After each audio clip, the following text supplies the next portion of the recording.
Si vous êtes nouveau sur la chaîne, n'hésitez pas à vous abonner et d'activer la cloche de notification pour ne rien rater.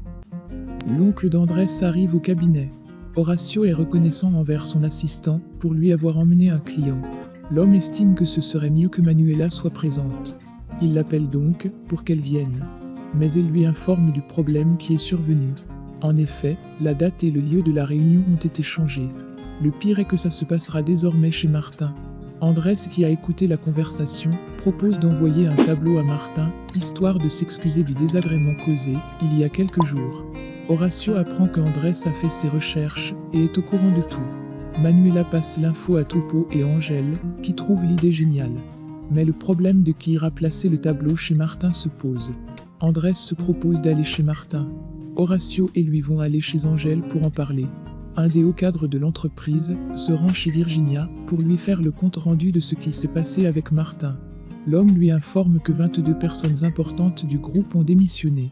La jeune femme est très ravie des événements et ajoute que dans quelques jours, elle prendra la tête de l'entreprise. Quelques minutes après, Virginia reçoit un appel de Marisla, qui ne sait plus quoi faire, avec des actionnaires qui réclament des explications de la part de Martin. Elle demande son aide.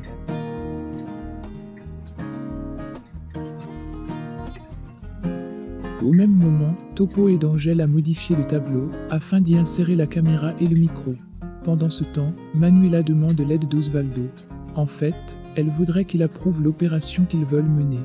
Le procureur est un peu réticent, car il n'a pas eu le temps d'en informer ses supérieurs. Manuela insiste, l'homme finit par leur donner le feu vert pour l'opération. Au restaurant, Sandro reçoit un appel du directeur de l'école. Il apprend que son fils dit à l'école qu'on le force à travailler tard, c'est la raison pour laquelle il dort en classe. Suzy est outrée. Elle n'en revient pas que le petit ait pu dire une chose pareille. Sandro, quand elle lui a finalement pris sa décision, il va appeler l'assistante sociale pour lui rendre Camilo. Andrés et Horacio arrivent à l'appartement. Angèle lui dit ce qu'il devra faire et lui demande de faire attention. Tout le monde est inquiet, car le pauvre vient de mettre les pieds dans une affaire qui est très dangereuse. Mais Andrés n'a pas l'air stressé, il est plutôt calme. Dans son appartement, Martin est énervé par la démission des cadres de l'entreprise. Il les traite d'idiots et d'incapables. Il s'en prend aussi à Lorenzo, qui ne répond pas à ses appels. Il en parle à Carmelo, qu'il complimente. En effet, ce dernier est toujours à ses côtés, même dans les pires moments. À la fin, il lui avoue qu'il a rendez-vous avec le prince ce soir, au lieu de demain.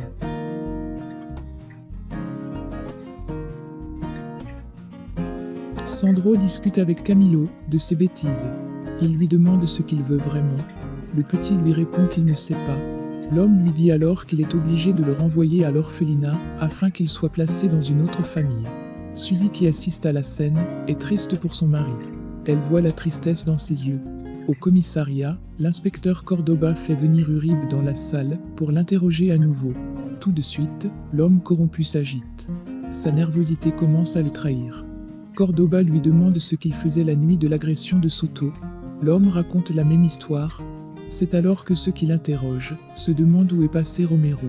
Aux alentours de l'immeuble où réside Martin, la police a installé un camion de surveillance dans lequel seront retransmises les images de la caméra qui sera dissimulée chez le héros. Virginia et Manuela attendent des nouvelles, pendant qu'Angèle et Jimmy finissent de donner des consignes à Andrés pour que tout se passe au mieux. Au même moment, Martin téléphone à Léon, qui le met au courant que le prince viendra, tout se passe bien jusque-là. C'est ainsi qu'Andrés arrive avec le tableau. Il essaye de baratiner Martin, qui refuse systématiquement de recevoir un tableau de Salvador Dominguez. Andrés commence à être stressé au vu de l'agressivité de Acero.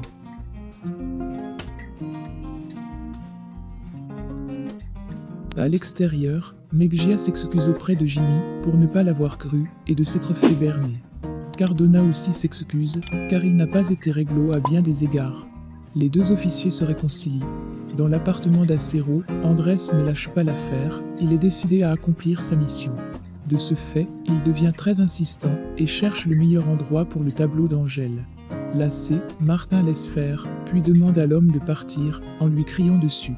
Il appelle ensuite Carmelo pour qu'il soit présent à l'heure de la réunion. En effet, Martin craint que le prince lui joue un mauvais tour.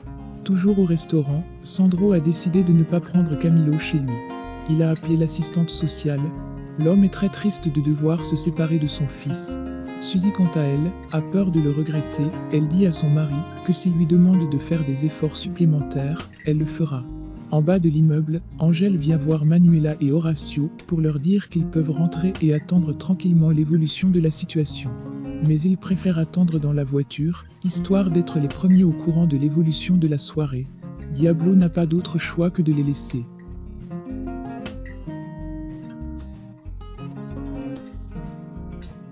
En étant dans le fourgon de la police, Angèle, Jimmy et les flics voient que Carmelo surveille l'immeuble.